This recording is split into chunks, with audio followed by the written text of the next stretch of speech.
Welcome to the funnel. My name is John Shane. I'm the president of Alignment Group. This is episode 194 of the funnel, the sales candidate resume. As always, stop by alignment-group.com/the funnel and subscribe, and we will send you the show notes. So before I start here, I just want to touch on why I picked this podcast topic. One is I had a request for it, so I have to be clear on that.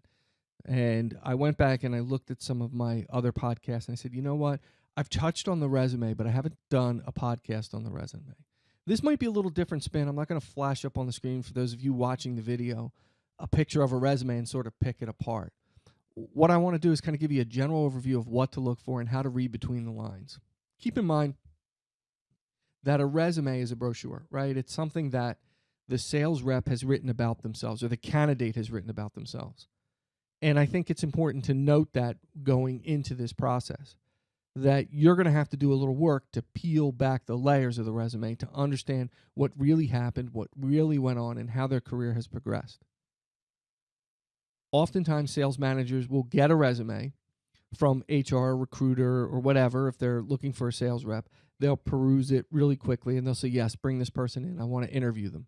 Now, in our process, we do it completely differently, but you get the point. They don't really read it in depth. And then 5 minutes before the person comes in, they're going over it. They might ask a question or two about history. Oh, you went to University of Penn State. Wow, or Penn State. Or you went to, University of Maryland. Great. They're not really digging deep into the resume to formulate questions that they're going to ask based on the resume. You put it down. I want to know the specifics around it. So that's really what I'm going to talk about. So today what you're going to learn is what you will see. So I'll go over the basics of what you're going to see on a resume. Basics meaning beyond just what you normally see. I don't know if that makes sense, but I'm going to try to make sense of it.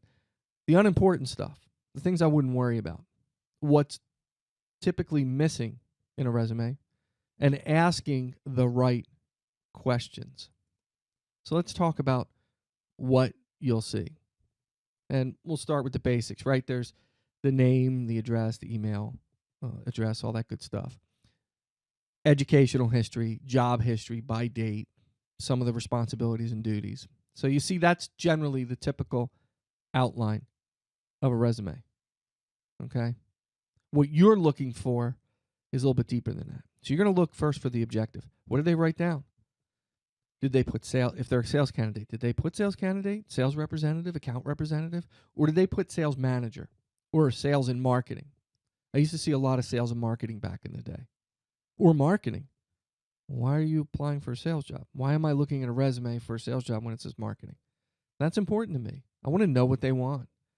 And if they don't know and it's ambiguous or it doesn't make sense, that's a red flag for me. You should know what they want in a job. Second thing I look for is the job pattern. A lot of people look at how many jobs have they had in X number of years. That's important, and you should look at that.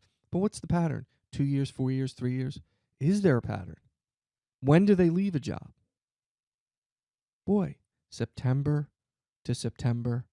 Every job is a September start date and a September leave date. That's interesting. Or a December. Boy, that's interesting. Check. I'm going to ask about that. How many jobs have they had? Yeah, we talked about that. We just said that.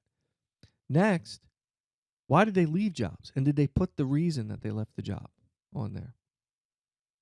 I think I've said this in other podcasts. Sometimes I see multiple jobs where they've been laid off. I find that hard to believe. So I want to know, what's the pattern? How long do they stay at jobs? Why is that important to me?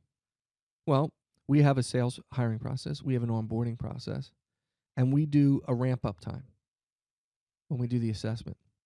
What's the difference between onboarding and ramp-up? Well, onboarding is the formalized onboarding process that takes X amount of time, whether that's 60, 90, 120 days to get a sales rep up and running and ready for the field.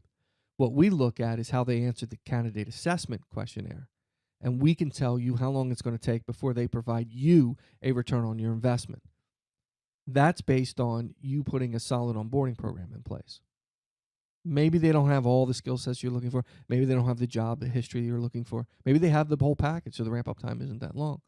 But the ramp-up time is important. If somebody stays on average at 24 months at a job and your ramp-up time is, let's say, 12 months, you're not going to get a whole lot out of them. Yeah, you'll get a return on that investment, but really? Really? For all the money you've spent, you can expect for them to leave it to you. Well, if that's their pattern, why would this one be any different? So you want to ask those questions about that as you begin to formulate your questions.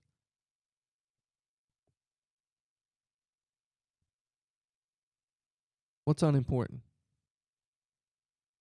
I don't put a whole lot of stock in the beauty part of a resume, the look and feel. I guess if you were in marketing, you would, or advertising, you would put some heavy weight in that. Now I'm gonna tell you, I'm gonna say this stuff, and people are gonna come back at me. And I'm telling you, in the context of how I'm explaining it, it's not as important. Accomplishments, awards, industry experience, hobbies. You can get to that stuff in the interview process. It's not really important on the resume. I don't care. I'm trying to figure out if this person's going to be able to work for my company and do the kind of job I'm looking for them to do. I can extract hobbies out of them in the interview process when I talk to them. I don't need it on a resume. And I'm not sure about the accomplishments awards because I don't have any context. So if they were the number one sales rep in their company and there was only 2 salespeople, I wouldn't consider that a big accomplishment. Made President's Club 3 years in a row. I don't know the criteria for President's Club. I know I work for a company that the owners wanted to get as many people on the President's Club as possible, and so end of the year they're kind of working magic. Made no sense to me, but that's what they wanted to do. So there you go. It's not really good context. It's not really big accomplishments. So keep this in mind from the perspective of I'm trying to understand the meat of the resume. I want to know the job pattern. I want to know, are there gaps in that time, which I failed to mention a few minutes ago? Are there gaps in the resume? You know how you can tell there are gaps? When they don't get specific on the dates. June of 2014 to May of 2016. And it's like, okay, what have you been doing the last few months? You know, when they're very specific with the dates, or sometimes there's little gaps in the months, you can see that. Write that down. Check that off. Write all this stuff down that you're noticing on the resume. You'll be amazed at how many questions you can pull out of the resume. Okay, I want to talk about what's generally missing from a resume and what you need to do to get that information, because it's critical to getting your questions answered. Okay? The first is the real reason for leaving. If somebody's been laid off multiple times at the same company, like I said, it seems kind of odd to me. Or multiple times at different companies, like 3 jobs in a row. Man, if it wasn't for bad luck, you wouldn't have any luck at all. And I've called people out on that. I've called recruiters I'm like, are you kidding me? Are you telling me the last 3 jobs so-and-so got laid off? You can tell me that with a straight face. That's what they're telling me. Does it make sense to you? Because I won't even interview somebody. Get out of here. Don't send that to me. I want the real reason. Hey, it could be something legitimate, right? Could have had illness. Could have, hey, father. I mean, I'm understanding of certain things. I want to know why people leave jobs. Why'd you leave last job? My boss was a jerk. Great. You throwing them under the bus. How'd you perform? Well, not so good. Well, okay. Maybe your boss was a jerk because you sucked. So I want to know why you left. And a lot of times people put on their resume accomplishments in the business context. I'm not talking about personal. I'm talking about business, okay? I developed a program for selling blah, blah, blah, blah, blah, penetrated this vertical market and achieved 167% of quota. Okay. That sounds really good when you write it down. It looks really good on paper, but it doesn't mean a whole lot to me. And they're not going to put it on the resume, and I get that. They're not going to put the complete details on how they built the program on the resume. It'd be a 50-page resume. But I'm going to highlight that, and I'm going to write down the questions. I'm going to highlight that and say, okay, tell me how you did that. Here's what's going to happen. They're going to answer that question in 15 seconds or less. And you're going to come back and say, wow, you built this entire program and you made all this money and it took you less than 15 seconds to explain it. You don't have to say that, but you can say, look, I'm looking for a little more detail. Tell me when the idea came to the company. How did it all start? What was the genesis of it? Okay. And how did you get responsible for it? My boss asked me. Okay, well, I understand. So what was the plan like? What did the plan look like? How did you go about achieving the goal? What was the growth? Give me the hard dollar numbers from where you started to where you end up, the percentages. How did you do it? Tell me how you did it. Tell me how you achieved that target. I want to know. Why do I want to know? Because that's going to give me more information. Don't just take their word for it. I built this hey man, they built this really great program and it did this, this, this, and this. Well, did you ask them how they did it? How would they apply that success here? Explain to me how you might build something similar in what I do. How many people were involved? What was your role and responsibility? What was their roles and responsibilities? What did you start out with as a quota? Or did you build the quota? I built the quota. Okay. How much did you sell the first month? How much did you sell the end of the first year, second year, third year, whatever? Tell me about that. And there's so many questions you can layer in there. That's what's missing. Okay, and next we're going to get to the questions. I'm going to talk a little bit deeper about the questions. Daily activities. What did you do to show success? Okay, I'm going through that now with somebody. Well, I'm going to work hard. I'm going to make more calls. Okay, that's great. Let's start. Let's work through that. Let's lay out what a typical day, a month, a quarter is going to look like for you. We know this is how much revenue that you need and how much profit you need. And you just kind of work backwards. You know how to do that. You work it out and say, okay, what is that going to take in the number of calls and meetings and appointments? How many proposals? And I'm not talking proposals for the sake of proposals. I'm talking real proposals. You've done you have a good sales process in place. You've checked off all the things that need to happen in each step, and you're in the step where you're presenting a proposal. How many of those do you need to close a deal? What kind of activities do you need to do that, and what's your plan for hitting those activities? How did you do that? Okay, and I said this before in a podcast. I had someone walk in with all their data out of Salesforce, and they sat down and they showed me everything that they did and how they built their territory. She was so impressive. One of the most impressive interviews I've ever been on. Just fantastic. Highly successful rep. Loved it. Doesn't happen very often.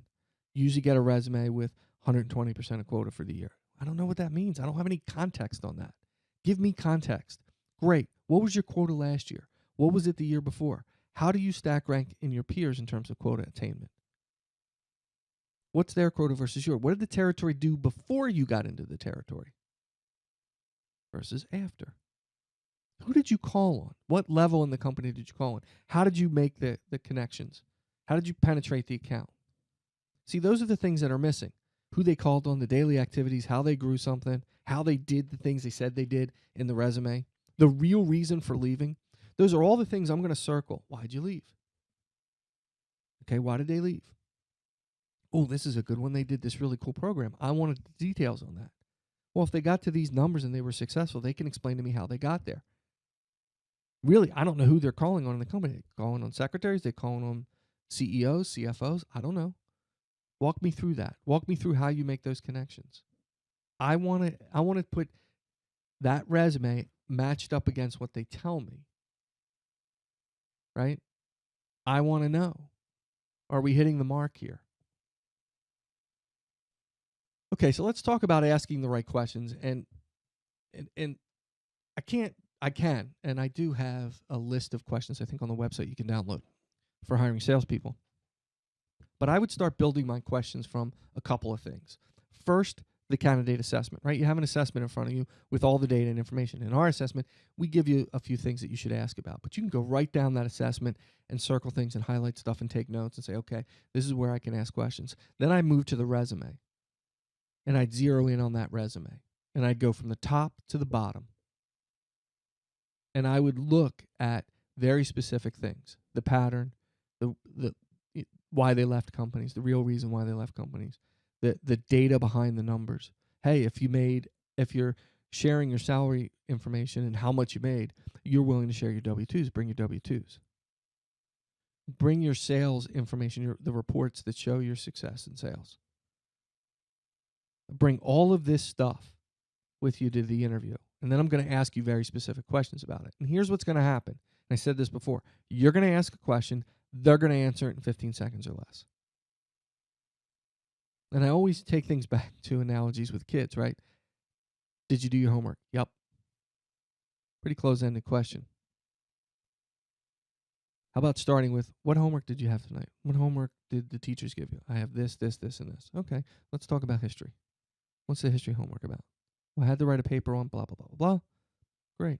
Why'd you have to write the paper on that? Well, we're studying this in the classroom. So you're painfully, with kids and teenagers especially, extracting the information out of them by layering your questions. First, second, third attempt.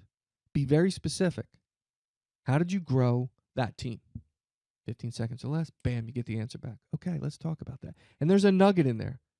I first started out with it was a project and I was the project lead. Great. Who was on the team?